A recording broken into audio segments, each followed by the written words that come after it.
Vamos a comenzar.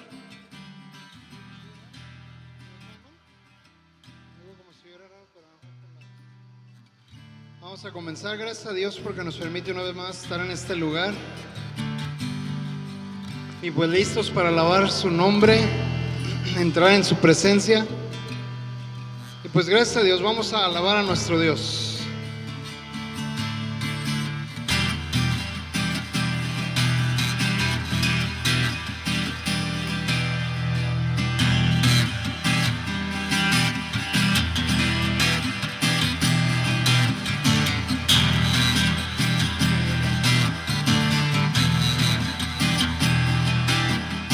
Con mi Dios yo saltaré los muros, con mi Dios ejércitos derribaré,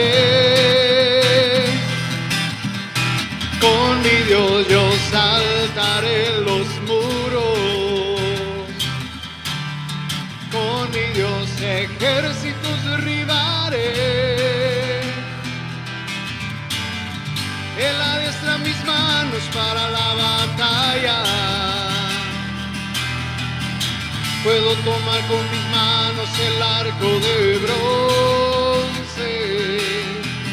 Él es escudo, la roca mía. Él es la fuerza de mi salvación, mi alto refugio y mi fortaleza. Él es mi libertador.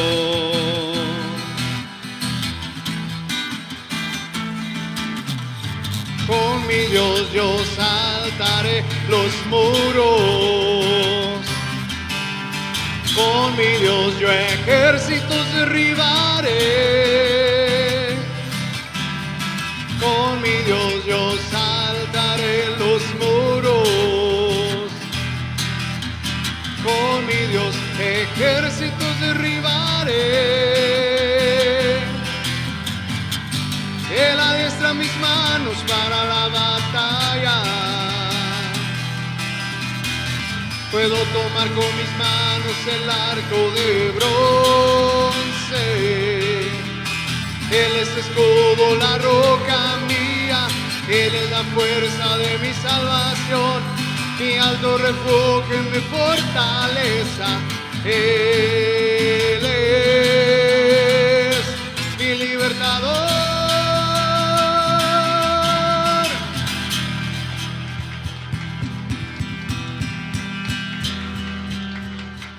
Gloria a Dios. Bueno, pues vamos a hacer una oración a nuestro Dios. Oremos. Padre bendito, te doy gracias porque nos has liberado, porque nos has limpiado, nos has dado la salvación. Te doy gracias por tu presencia en nuestras vidas.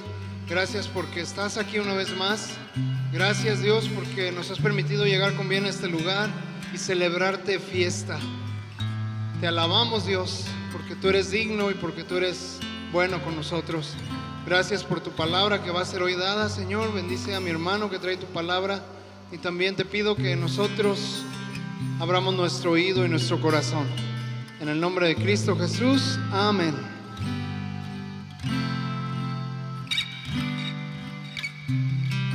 Seguimos alabando a nuestro Dios.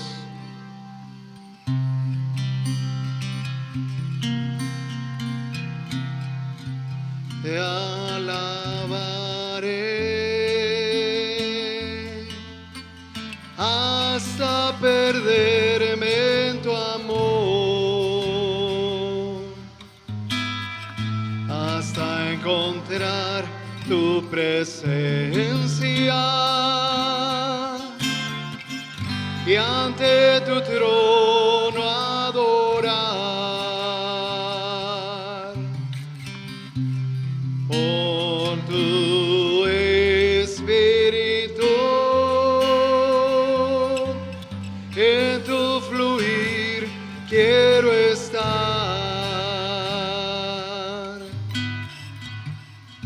Qué hermosos momentos al estar junto a ti. Dile, Señor, tuyo es mi corazón. Señor, tuyo es mi corazón. Tú has cautivado mi ser. Hazme ser libre en tu amor.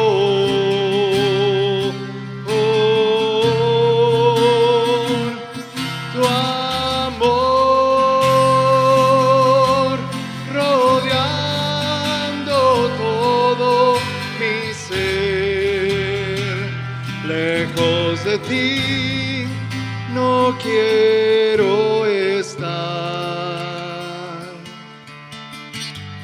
Mi consuelo eres tú. Dile, Señor. Señor, tuyo es mi corazón. Tú has cautivado mi ser.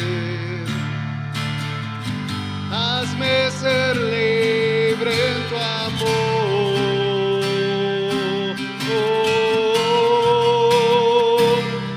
Tu amor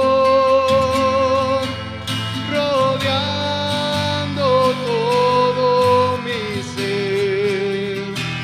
Lejos de ti no quiero estar. Mi consuelo eres tú. Se lo decimos con todo nuestro corazón y de veras diciéndole al Señor: aquí estoy, soy tuyo.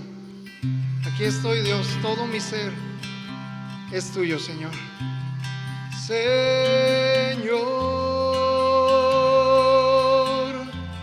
tuyo es mi corazón. Tú has cautivado mi ser. Hazme ser libre en tu amor.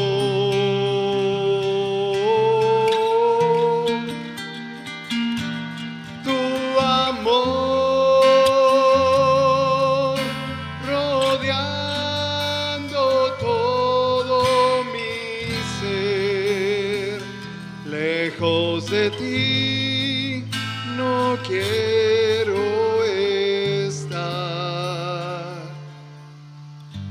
Mi consuelo eres tú. Tú eres nuestro consuelo, Señor. Tú eres el todo para nosotros hoy. Gracias por tu presencia en nuestras vidas, Señor. Y aquí estamos, Dios. Queremos ser ese barro moldeable, ese barro que tú puedas utilizar para tu gloria y para tu honra. Amén. Gloria a Dios. Pueden tomar asiento, hermanos. Ese aplauso para nuestro Dios. Y pues vamos a prepararnos para la palabra.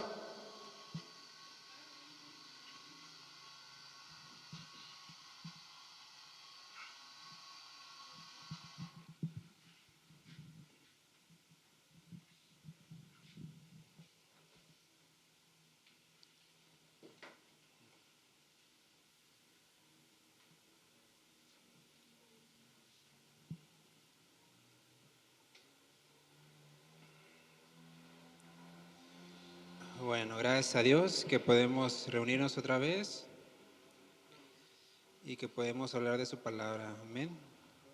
Vamos a entrar ahí en Hechos capítulo 18.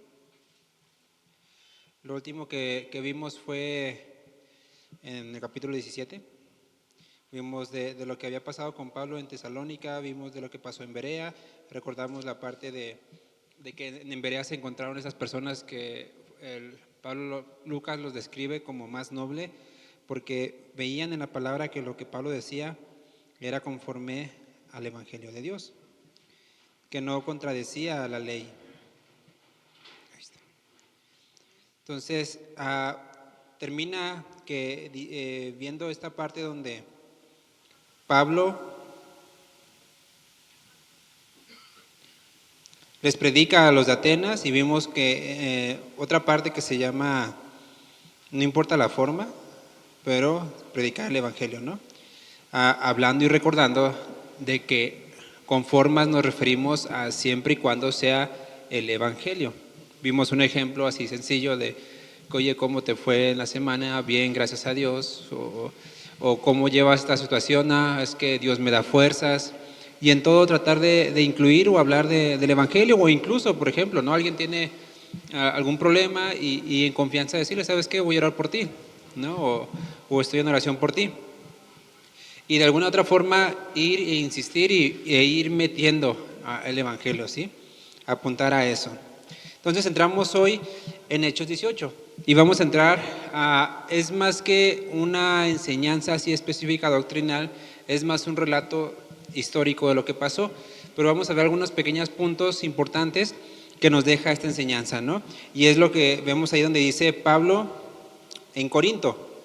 Recuerden que Pablo estaba hablando y predicando y viajando constantemente, y la última lugar donde se encontró él fue en el centro de Grecia, que es Atenas, y pues de ahí de Atenas se dirige a gente de ese núcleo griego, y una de esas iglesias, bueno, no iglesias, ciudades, es Corinto, ¿sí?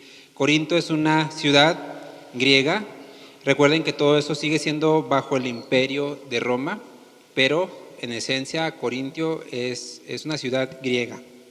Entonces vemos que dice ahí, Hechos 18:1, después de estas cosas, ¿qué cosas? Que Pablo predicó en Atenas, a donde habló del Dios no conocido por ellos, fue a Corinto y halló a un judío llamado Aquila, natural del Ponto. Es decir, esta ciudad era de Roma. Pero hubo una ocasión, de hecho ahí nos dice, recién venido de Italia con Priscila su mujer, por cuanto Claudio había mandado que todos los judíos saliesen de Roma. Hubo una ocasión en la historia ahí del pueblo judío donde el emperador Claudio, pues básicamente expulsó o hizo un montón de cosas, ¿no? El punto es que distribuyó mucho a la comunidad judía, sobre todo del centro de Roma. O sea, no los quería ver ahí, quería ver pura gente como Pablo, que tenía su ciudadanía romana. Entonces, pues recuerden que había muchos judíos en Roma. Entonces, de estos judíos eran Aquila y Priscila, que ellos se fueron a Corinto. Ellos no conocían a Pablo. En ese momento ellos pues no eran cristianos, ¿sí? Nosotros conocemos algunos relatos a lo mejor de Aquila y Priscila y Aquila, que son un matrimonio, el cual sirve al Señor a un lado de Pablo, ¿sí? Y vemos que Pablo los menciona en Romanos, los menciona en otras cartas, y vemos también que aquí en Hechos, en otra parte, estos dos mismos matrimonio instruye a otra persona para hablar exactamente lo que es concerniente al Evangelio de Cristo. Pero en ese momento no eran cristianos, ¿no? Entonces dice que halló a un judío llamado Aquila, con Priscila su mujer, fue a ellos, y como era del mismo oficio, se quedó con ellos y trabajaban juntos, pues el oficio de ellos era hacer tiendas. Y discutía con los de la sinagoga todos los días de reposo y persuadía a judíos y a griegos. Recuerden que Pablo, su fin, él ya lo había demostrado antes, su fin era ir y predicar a los gentiles, pero no desaprovechaba la oportunidad para predicar también a los de su pueblo. Sin embargo, vamos a decirlo así, hay un límite en el que vamos a entenderlo como la dureza del corazón, donde la palabra ya no puede ir más allá debido al corazón endurecido. Ese límite, Dios es el que lo conoce, pero nosotros en algún momento de nuestras vidas lo vamos a sentir. Ese límite en el cual Dios, por ejemplo, con el ejemplo claro de Faraón, le fue dada palabra de parte de Moisés y no creyó, su corazón se endureció. Su corazón fue endurecido a tal punto que dijo, no quiero dejar ir al pueblo, yo soy Dios aquí en la tierra. ¿Y Dios qué hizo? Bueno, quédate con esa dureza de tu corazón. Por eso dice la palabra que Dios endureció su corazón. Y esto provocó, obviamente, llevarlo a la consecuencia de la muerte de su primogénito. Otro ejemplo que tenemos respecto a esta dureza de corazón era cuando Samuel oraba por Saúl, ¿sí? Que Samuel lloraba y Dios le dijo, ya basta, ya, déjalo, porque ya lo he desechado, ¿sí? Hay situaciones en las cuales nosotros nos vamos a enfrentar a gente tan dura de corazón que lo que queda es no un desprecio de nuestra parte, sino un Señor, lo dejo a tu criterio, ¿sí? No es tanto de que no tienes el amor de Cristo o no tienes esa pasión por evangelizar, o podemos decir, ¿no? ¿Qué es lo que Pablo dice? Predica a tiempo y fuera de tiempo, pero a veces son cosas muy específicas, ¿sí? Son cosas en las cuales el Espíritu Santo sin duda alguna tiene que intervenir para decirnos hasta aquí. Hasta aquí, porque, vamos a decirlo así, ya queda al juicio de Dios. Ya queda solamente a la justicia de Dios. Y esto es lo que vamos a ver. ¿Hasta cuándo predicar? ¿Sí? ¿Hasta cuándo enseñar? ¿Hasta cuándo aconsejar? ¿Sí? Esto no con un fin, dejo claro, de dejar de predicar, ¿sí? Sino como una demostración de que hay un punto en el cual la dureza del corazón de alguien puede ser tan grande que Dios diga, ya déjalo. Él quiso quedarse con esa dureza de corazón, lo voy a dejar a la dureza de ese corazón. Es lo que encontramos en Romanos, donde Pablo está hablando acerca de la elección y dice que Dios endureció el corazón de Faraón. Y Dios mismo le dice a Moisés, tendré misericordia de que tendré misericordia. Es decir, yo decido a quién tener misericordia.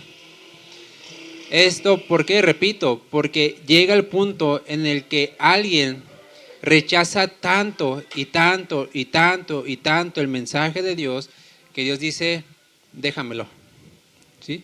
O sea, ya, déjamelo. Y bueno, vamos a continuar. Dice, versículo 5, cuando Silas y Timoteo vinieron de Macedonia, recuerden, Pablo anteriormente se había separado de Silas y Timoteo. Timoteo era aquel joven judío de origen griego y judío que lo circuncidó a causa de los judíos para predicar el evangelio, y Silas y él se quedaron en Macedonia predicando, enseñando, mientras Pablo se adelantó. Es cuando llega a Atenas. De Atenas se va a Corinto, y ahí en Corinto lo encuentran Silas y Timoteo. Recuerden que Silas es el nuevo acompañante de Pablo, porque Bernabé se fue con Marcos a otra región, pero Lucas se quedó con Pablo, entonces por eso escribe de Pablo. ¿Y qué es lo que dice? Cuando Silas y Timoteo vinieron, Pablo estaba ¿qué? Entregado. Es decir, estaba dedicando. La palabra tiene que ver más con una preocupación y una aflicción. No es solamente un afán de quiero predicar, quiero enseñar, quiero demostrar que yo sé, demostrar que no. Era una preocupación por realmente predicar el evangelio por amor a alguien. Es como cuando, en el caso de los papás, ves a tu hijo o a alguien que amas mucho ir en un camino incorrecto y tú lo que quieres es no. O sea, te va a ir mal si vas por ahí.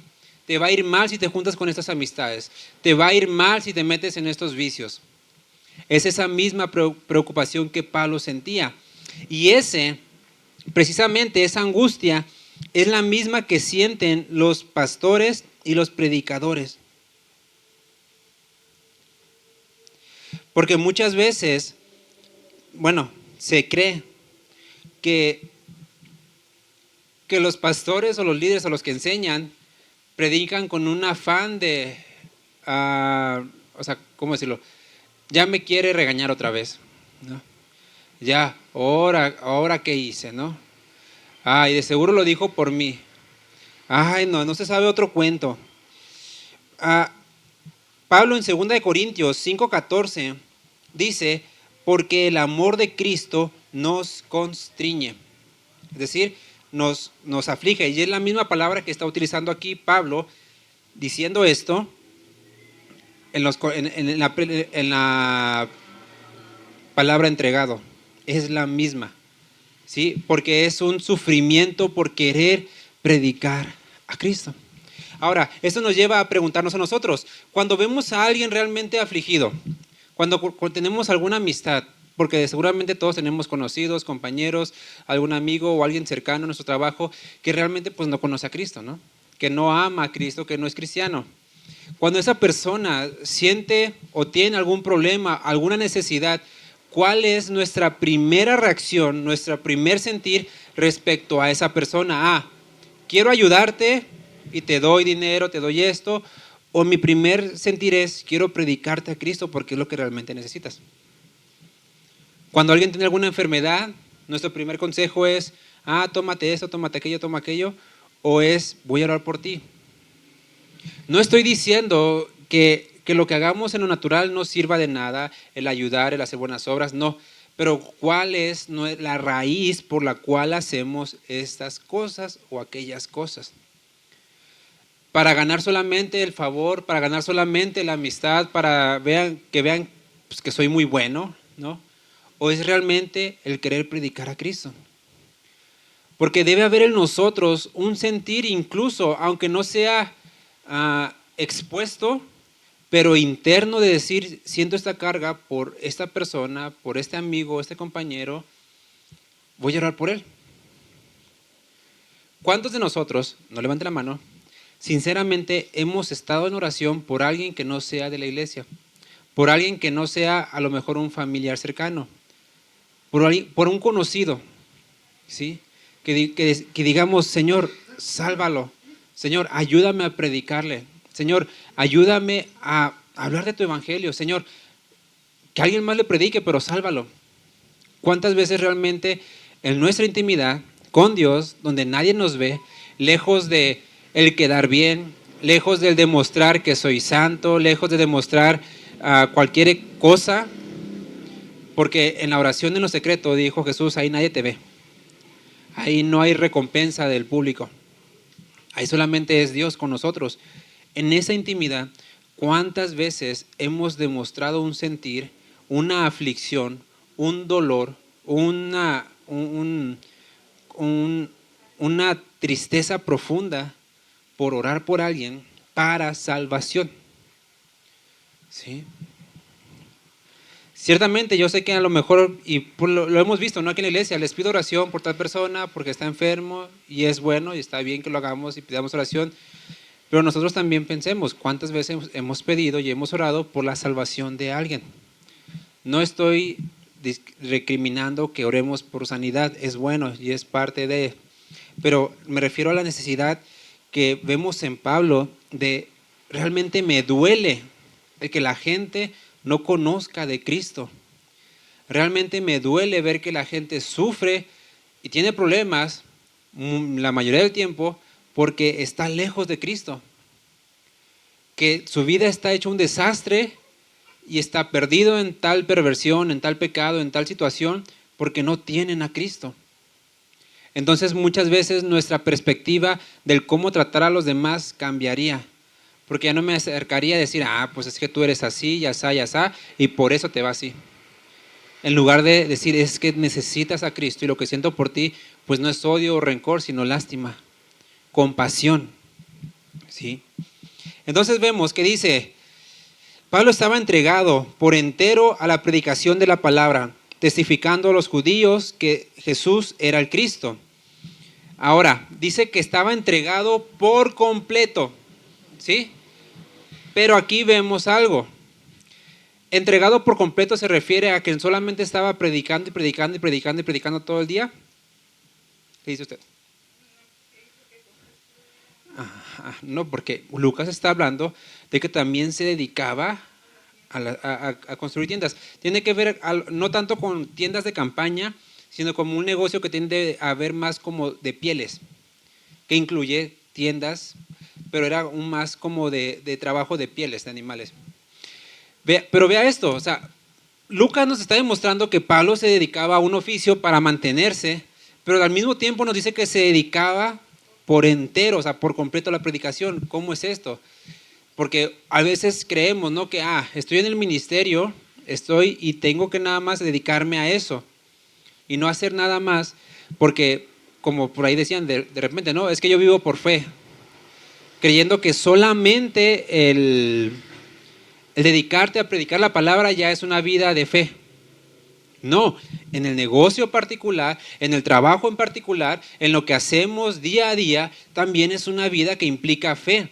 Y es una vida en la cual también podemos estar de lleno en la predicación de la palabra.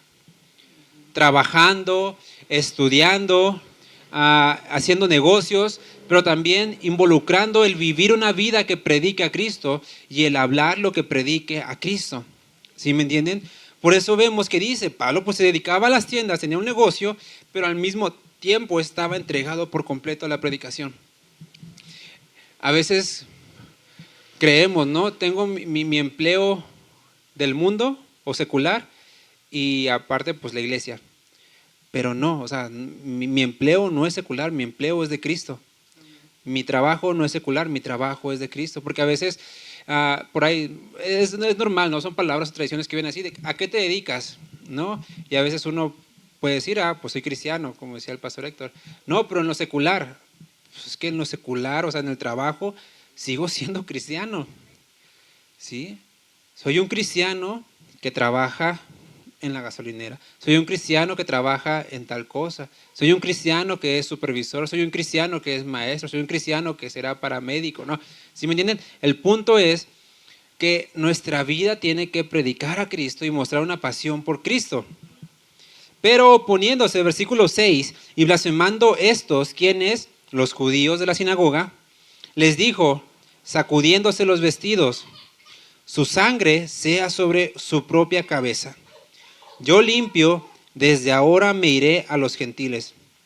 Y saliendo de allí se fue a la casa de uno llamado Justo, temeroso de Dios, la cual estaba junto a la sinagoga. Este Justo, de hecho, después se vuelve compañero de Pablo. En una carta en Colosenses o Filipenses, Pablo saluda y dice, aquí también el hermano Justo está conmigo, y estaba en prisión. Entonces vemos que lo acompaña, ¿no? Pero vea, aquí es donde les digo, Pablo anteriormente ya había dicho, yo tengo ya el ministerio de los gentiles y me voy a dedicar a ellos.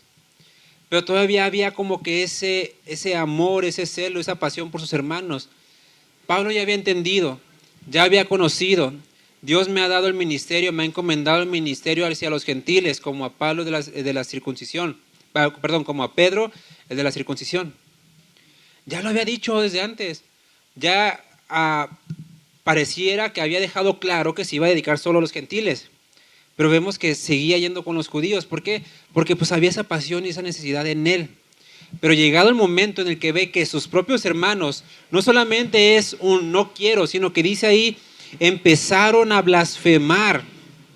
O sea, no es solamente una mera oposición, es decir, empiezo a maldecir lo que predicas, empiezo a maldecir el evangelio, empiezo a maldecir a Cristo. Es a lo que nos lleva a la dureza de un corazón tal extremo, donde Pablo dice, ya no. ¿Sí? Ahora, Pablo lo que decía es, yo ya les prediqué, ya les dije. No es como que no les he dicho nada y ahora sí, su sangre está sobre su cabeza. No, Pablo dice, yo ya les advertí, ya les dije, ustedes no quieren oír, entonces se las ven con Dios. Es lo mismo que pasó con el faraón. Moisés fue y le dijo, el Señor Dios de los cielos dice que dejes ir a su pueblo. No quiero. Va otra vez, no quiero. Una plaga, sí quiero, pero ya no quiero. Va otra plaga, no. Va otra plaga, bueno, esta vez sí, pero después, ¿sabes qué? Siempre no. O hazlo así, pero a mi manera. Y Moisés dice, no, así tiene que ser. Hasta tal punto que dice, no los voy a dejar ir y punto, ¿no? ¿Y qué pasa? Ahora sí que Moisés dice, pues arréglatelas con Dios. Yo ya, de hecho, en la penúltima vez que habla Moisés, dice, ya no me verás más. Moisés le dice a Faraón, esta es la última vez que tú y yo estamos de frente. O sea, a ver si no, nuestro lenguaje, ¿jalas o no jalas? O sea, ¿vas a hacer la voluntad de Dios o no la vas a hacer? Dice, no, bueno, es la última vez que nos vemos. ¿Qué está diciendo ahí? Ya te dedicas tú a contestarle a Dios. ¿Sí? Ya te dejo el juicio delante de Dios. Yo ya no voy a intervenir. ¿Y qué pasa? Muere su hijo. Con Saúl fue lo mismo. Samuel intercedía por Saúl, Samuel oraba por Saúl. Y en un momento, cuando Saúl desobedece y se rasga el vestido o la túnica de Samuel, dice, así te ha quitado Dios el reino.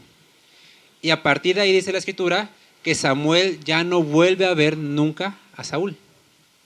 Sí, ya no lo vuelve a ver. Es como que, o sea, querías un intermediario, aquí estaba yo, en ese momento Samuel como profeta intermediaba entre el rey y Dios.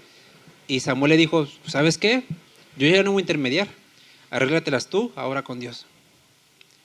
Sin embargo, sabemos que Samuel pues seguía orando, ¿no? Seguía viendo ese amor por Saúl y Dios mismo le dice, basta. Ahora vemos a Pablo otra vez. Él ya había reconocido el ministerio hacia los gentiles, el llamado de Dios hacia los gentiles, y él sigue pues insistiendo. Pero llegado el momento, él reconoce, ¿saben qué?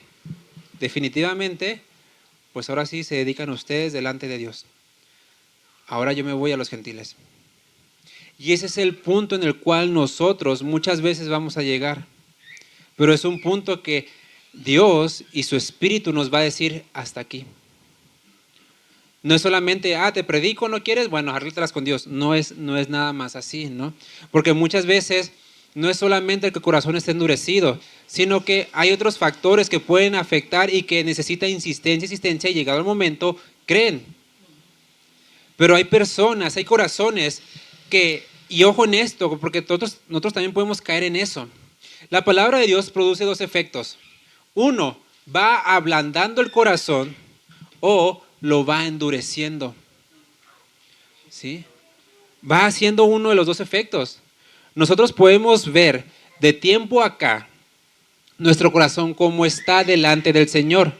Porque hemos recibido palabra tras palabra, mensaje tras mensaje, y nuestro corazón en teoría tendría que estar más blando a la palabra de Dios. ¿Por qué? ¿Cómo es un corazón más blando? Aquel que responde a la palabra de Dios. Aquel que dice, Señor, sí voy a hacer lo que me dices. ¿Y qué es lo que hace el Señor? Lo que dijo en Ezequiel, convertirá el corazón de piedra en un corazón de carne.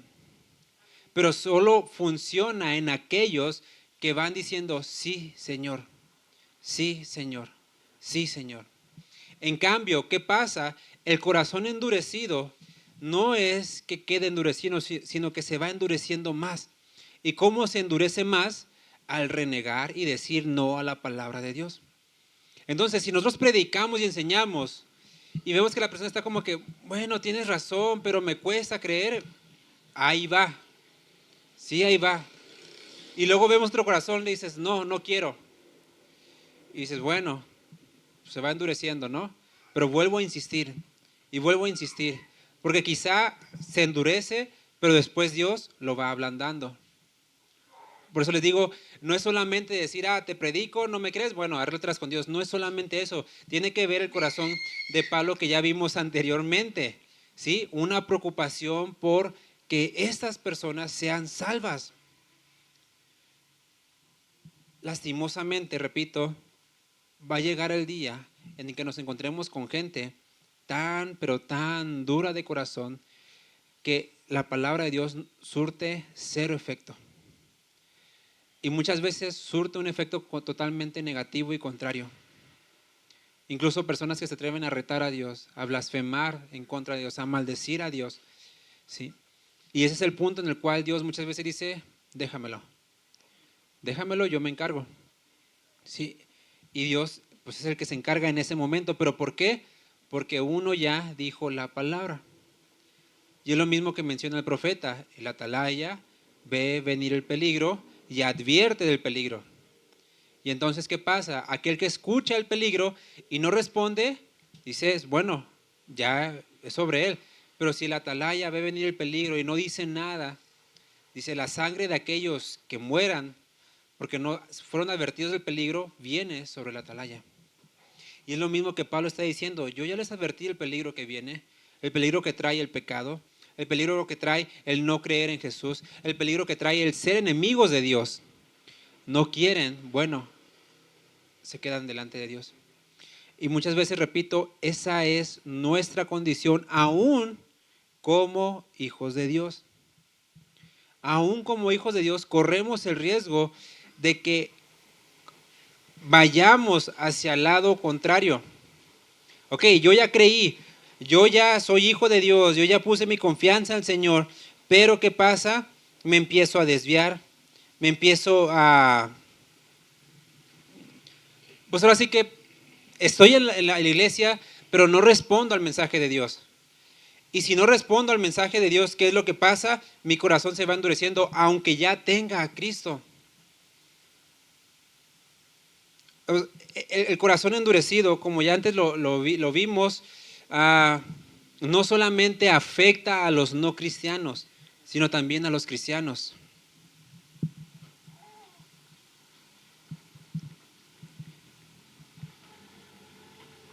En Hebreos 3:12, miren lo que dice. Hebreos 3:12. Miren, y deja muy claro, y Hebreos a quién está refiriéndose. Miren, hermanos, es decir, nosotros, todos nosotros nos está hablando el autor, ¿sí? Miren, hermanos, que no haya en ninguno de ustedes corazón malo de incredulidad para apartarse ¿de quién? ¿De quién? Del Dios vivo. Y nos habla a nosotros. No haya en ustedes un corazón malo para apartarse del Dios. Ahora, ¿quién se aparta de Dios sino aquel que está cerca? Porque el que no ha creído ya está lejos de Dios. ¿Sí? Entonces nos está hablando a nosotros y nos dice, ¿cómo? ¿Cómo nosotros vamos a prevenir un corazón malo de incredulidad? Exhortándose los unos a los otros. ¿Sí? ¿Cómo nos exhortamos? Diciéndonos, hola, Dios te bendiga, ¿eso es exhortación? No, exhortándonos es lo que Pablo también dice a los Corintios, con salmos, con cánticos espirituales, con alabanzas, con himnos, es decir, exhórtense con la palabra de Dios. Y continúa diciendo, entre tanto que se dice hoy, es decir, hoy exhortémonos, hoy escuchemos la palabra, hoy respondamos a la palabra. ¿Por qué? Hablándole a cristianos, para que ninguno de ustedes, ¿qué dice? Se endurezca por el engaño del pecado. El endurecimiento no es solamente algo propio de los no cristianos. O sea, los que no creen en Cristo ya tienen el corazón endurecido. Dios lo puede ablandar o se endurece más respecto a su respuesta a la palabra. Pero nosotros que ya tenemos un corazón transformado, lo que predicó el pastor la semana pasada, una renovación en nuestra mente, ¿sí? Lo que ya fuimos regenerados por el Espíritu Santo, ya tenemos un corazón de carne, pero eso no nos exime o exenta del riesgo de volver a endurecer ese corazón. ¿Y por qué dice? Por el engaño del pecado. ¿Cuál es el engaño del pecado? ¿Qué tanto es poquito? Así de facilito. ¿Qué tanto es tantito? Y ya con eso es el engaño del pecado. ¿Qué tanto es poquito? No sé, chismear. ¿Qué tanto es poquito? Una gotita de alcohol. ¿Qué tanto es poquito? Tal droga. ¿Qué tanto es poquito? Quedarme solo con tal persona. ¿Qué tanto es poquito? Estar a oscuras. ¿Qué tanto es poquito? Ese es el engaño. ¿Sí? Por eso, repito, quizás muchas veces Dios le diga incluso al pastor, ¿sabes qué? Pues ya deja al hermano Irán, déjamelo a mí. ¿Sí? ¿Por qué? Porque él puede estarme exhortando, hablando y diciéndome yo, sí, Simón, sí, cierto, pero no respondo del corazón a la palabra de Dios. ¿Y qué hago? Endurezco. Que el pastor me diga, ¿sabes qué? Yo veo que empiezas a tratar mal a tu esposa. Sí, cierto, yo lo arreglo, pero mentiras, ¿no? Es que sigo viendo como que no tratas bien, que no provees, que que le estás flojeando a tu matrimonio. Pues gracias, pero déjeme, es mi matrimonio, ¿no? Yo sabré, yo soy el cabeza, yo soy la autoridad. ¿Y qué estoy haciendo? Rehusando, rehuyendo, renegando a la palabra de Dios. Simplemente no respondiendo. Puedo estar de acuerdo, gracias por lo que me dijo, sí es cierto, pero no cambio nada. Y que es lo mismo decir no. Entonces, ¿qué hago? Endurezco mi corazón a tal punto que Dios le dice al pastor, ¿sabes qué? Pues déjamelo, ¿no? Que al cabo es mi hijo. Yo sabré cómo tratar con él. Y es cuando viene, dice la Biblia, que Dios al que ama, disciplina. Y azota. O sea, no está hablando de una caricia, de, ay, mi hijo, es que como que te está yendo mal. Mira, no. Habla de un azote, y el azote era algo, o sea, ahí realmente a lo que se refiere el azote más o menos es algo así. O sea, es una palabra fuerte para demostrar algo. ¿Sí? Ahora imagínense, si un azote de nosotros nos duele, ahora un azote de Dios. Por eso, sí, vemos el ejemplo de Pablo y es muy fácil aplicarlo, decir, ok, cuando Dios me diga, ya no hablo con nadie, ya no le platico, ya no le predico a alguien, pues se la dejo. Pero la espada de la Biblia no es solamente de aquí para allá, ¿no? Es también de allá para acá, porque muchas veces nos encontramos en esa situación en la cual Dios nos habla, Dios nos habla, Dios nos habla y decimos no. Y me refiero a las decisiones del corazón, no a la respuesta, porque podemos decir que sí, pero en el corazón decir que no. Y simplemente no actuar y no obrar. ¿Y qué pasa? Le digo a Dios que no. ¿Y cuál es la respuesta de Dios? Déjamelo a mí. Por eso es mejor que cuando el pastor nos diga, quiero hablar contigo, darte un consejo, pues recibámoslo, ¿no? Con amor, con sencillez. Y si es de Dios, pues tratar de cambiar. ¿Sí? Tratar de hacer la voluntad de Dios, porque una cosa es, Señor, si es cierto lo que dice, voy a tratar y me voy a esforzar. Caí, pero tú sabes, Señor, que me estoy esforzando, que quiero ser mejor esposo, mejor papá, hacer tu voluntad, ser un buen cristiano. Me estoy esforzando y caí y fallé, pero me estoy esforzando a decir, ¿sabes qué? Ni siquiera me voy a esforzar, ni siquiera lo voy a hacer, ni siquiera lo voy a intentar. Entonces, continuamos diciendo, versículo 8, y Crispo, el principal de la sinagoga, vea, era como el pastor de la sinagoga, pues, de los judíos, creyó en el Señor con toda su casa, y muchos de los corintios, oyendo, creían y eran bautizados. ¿Ve cuál es el proceso? Oían, creían y se bautizaban. El bautismo no salva, lo que salva es la fe en el Señor Jesús. ¿Sí? Poner nuestra confianza en Él. Y vemos aquí también otro ejemplo de donde dice de Crispo que creyó él con toda su casa. Porque es la voluntad de Dios, es el deseo de Dios que no solamente uno se convierta en la familia, sino que toda la familia sea salva. Es el deseo de Dios. Entonces el Señor dijo a Pablo en visión de noche, no temas, sino habla y no calles, porque yo estoy contigo y ninguno pondrá sobre ti la mano para hacerte mal, porque yo tengo mucho pueblo en esta ciudad. Pablo, posiblemente por la oposición que tuvo, dijo, ya no puedo, ya no quiero, pero el Señor anima, el Señor mismo le exhortó, el Señor le habló y le dijo, como le dijo a Elías en aquel momento, me recuerda un poco eso, cuando Elías le dijo, Señor, estoy solo, han matado a todos tus profetas y solamente yo he quedado. Y el Señor le dice, mira, no, me he reservado 1000 rodillas que no se han inclinado ante Baal. Y eso me recuerda a lo que Dios le dice a Pablo, aún tengo que mucho. Vea, Dios ya habla en qué, en presente. ¿Sí? Es por eso que sabemos y tenemos sin duda alguna que Dios ya conoce quién ha de ser salvo desde antes de la fundación del mundo, como Pedro dice, el Cordero de Dios que ya estaba destinado desde antes. O sea, Dios conoce quién sí, quién no. No es nuestra labor andar adivinando, andar diciendo, ay, tú tienes cara de que sí, tú tienes cara. No, Dios solamente conoce. Por eso Él dice, mira, aunque haya gente que ahorita no cree, ya es mi pueblo. Algo que me ha dicho a mí el pastor, a veces me cae gordo, ¿no? Pero dice, lo que es tuyo, o sea, lo que Dios ya te dio, nadie te lo puede quitar. Lo que Dios no te ha dado, nadie te lo puede dar. Algo así va. Así. Pues esa es la idea, esa es la idea. El punto es que dice, o sea, Dios conoce todas las cosas. O sea, va a reconocer que si Dios nos quiere dar algo, nos lo va a dar y nadie lo va a detener. Y esto tiene que ver incluso también con la salvación, que si Dios va a salvar, nadie lo va a detener. Y que si Dios ya dijo, tal persona, fulanita, va a creer en el Evangelio, así va a ser. Simplemente nuestra labor es lo que le dice a Pablo, habla y no temas, habla y no temas. ¿Por qué? Porque yo tengo mucho pueblo. Y vea, no dice, yo tendré. ¿Sí? O sea, ya es de Dios.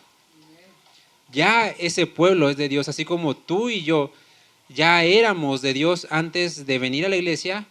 Dios ya conocía, ya nos conocía. Para que vean que no le hicimos el favor a Dios. ¿Sí? O sea, al venir a creer, al venir a confiar y todo, no le hicimos el favor a Dios. Él nos salvó desde antes. Y, vea, y esto nos lleva todavía más profundo a la misericordia de Dios, al amor de Dios, que conociendo que yo iba a renegar de Él, lo iba a fallar, no iba a creer en un principio, no le iba a hacer caso. Él dijo, Él ya es mi pueblo, Él ya es mi hijo. Y no habla de un futuro, Él habla de un presente, porque Dios conoce todo el tiempo. Y se detuvo allí 1 año y 6 meses enseñándoles la palabra de Dios. Ya vamos a acabar, dice, pero siendo Galión procónsul de Acaya, los judíos se levantaron de común acuerdo contra Pablo y le llevaron al tribunal, diciendo, este persuade a los hombres a honrar a Dios contra la ley. Y al comenzar Pablo a hablar, Galión dijo a los judíos, si fuera algún agravio o algún crimen enorme, oh judíos, conforme a derecho yo los toleraría. Pero si son cuestiones de palabras y de nombres y de vuestra ley, véanlo ustedes, porque yo no quiero ser juez de estas cosas. Y los echó del tribunal. Entonces todos los griegos, apoderándose de Sóstenes, principal de la sinagoga, le golpeaban delante del tribunal, pero a Galión nada se le daba de ello. ¿Qué pasó aquí? Se lo explico rápidamente. En pocas palabras, los sacerdotes llevaron a Pablo delante de un juez civil a decir, este predica en contra de nuestro Dios. El juez civil le dice, a mí no me importa, es su religión, arréglensela ustedes. Entonces los judíos mismos agarraron al que había creído, este que menciona aquí, Sóstenes, es el mismo de arriba que es Crispo, es la misma persona, principal de la sinagoga que había creído, y dice que lo empezaron a golpear. O sea, como no pudieron ir con el civil, como él dijo, pues arréglensela ustedes, es su problema, es su religión, yo aquí no me meto, porque pues no sé de su ley, no sé ni qué onda aquí. Entonces ellos quisieron, pues se fueron a golpear a este que había creído. Entonces por eso dice que Galión dijo, yo me mantengo al margen. Es su fe, es su problema, arréglenselo ustedes. Y vean cómo este principal sufrió por Cristo. O sea, lo golpearon por haber creído en Cristo. Versículo 19, mas Pablo habiéndose detenido aún muchos días allí, 18, mas Pablo habiéndose detenido aún muchos, después de ver la golpiza que le metieron a después de ver que Pablo estaba ahí entre la espada y la pared, él siguió predicando. ¿Por qué? Porque Dios ya le había dicho, no tengas miedo. ¿Qué palabra más segura tenemos sino la de Dios? Que a cada uno de nosotros en lo personal nos ha dado valiosas promesas. Yo sé que hay innumerables promesas y cosas en la Biblia que Dios nos habla, pero cada uno de nosotros, Dios nos ha dado cosas personales porque Dios es íntimo y Dios nos habla de forma personal a cada uno. Y nuestra confianza no tiene que estar en las circunstancias, sino en la palabra de Dios, porque eso no nos va a mover y podemos seguir confiados. Pablo se detuvo aún muchos días y después navegó a Siria, y ahí es cuando se lleva a Priscila y Aquila. Y dice, habiéndose rapado la cabeza en Kencrea, porque había hecho un voto. Este voto tiene que ver con el voto que se le conoce como nazareno. nazareno. Tiene que ver con el mismo voto que habían hecho con Sansón, ¿se acuerdan? Con Juan el Bautista, nada más que el de ellos era un voto vitalicio, de por vida. Había votos que se podía hacer por una cierta temporada, ¿sí? Digamos que Pablo se dedicó como nazareno al Señor por una temporada. Este voto no tiene que ver con ganar el favor del Señor, no tiene que ver con, sino simplemente representaba para el pueblo judío, porque era una costumbre judía, hay que aclarar, mi dedicación al Señor.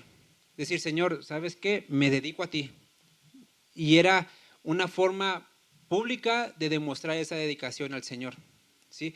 El voto podía ser dejarte el pelo totalmente largo, o sea, sin cortar, o simplemente raparte todo el cabello.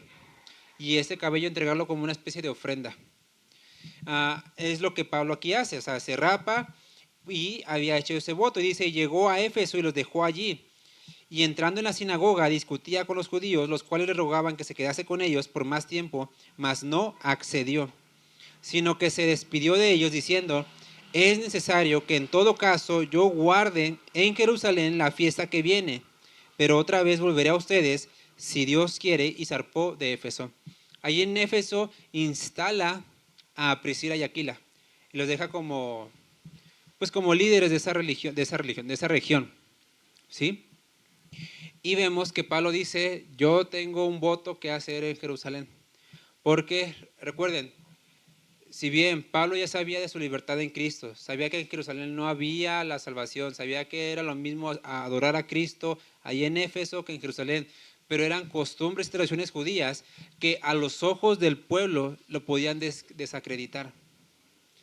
No estamos hablando de que como cristianos tenemos que practicar el judaísmo o ir a Jerusalén, a Tierra Santa, para encontrarme con el Señor de una forma distinta, porque a veces luego se hacen viajes a Israel como creyendo que, Tierra Santa y la beso, como que, o sea, es la misma tierra que aquí de Tonalá, ¿no?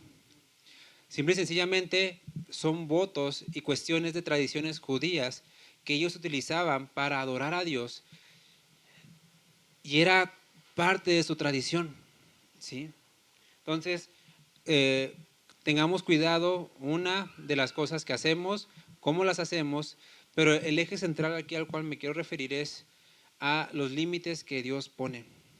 Porque así como nos los puede poner a nosotros para los demás, también se los puede poner a otros hacia nosotros. Y hay cuidado cuando nos encontramos cara a cara con Dios y ahora sí que ya dices, uy, ¿no? Entonces, mejor atendamos al mensaje del Evangelio. Amén. Vamos a orar. Padre, gracias por este día. Gracias, Señor, porque podemos escuchar tu palabra y aprender de ti. Gracias porque nos has dejado estas historias, enseñanzas en las cuales podemos ver reflejado lo que tú quieres para nosotros. Te rogamos que abras nuestro corazón, nuestro entendimiento y nos ayudes, Señor, a que nuestro corazón no se endurezca a causa del engaño del pecado. Que todas aquellas satisfacciones, deseos que parecen ser buenos, ayúdanos, Señor, a quitarlos de nosotros, porque solamente es un engaño. No nos dejes a nuestra suerte, no nos dejes a nuestras propias opiniones, sino, Señor, ayúdanos, ayúdanos y ayúdanos. Te lo rogamos en el nombre de tu Hijo Jesús. Amén.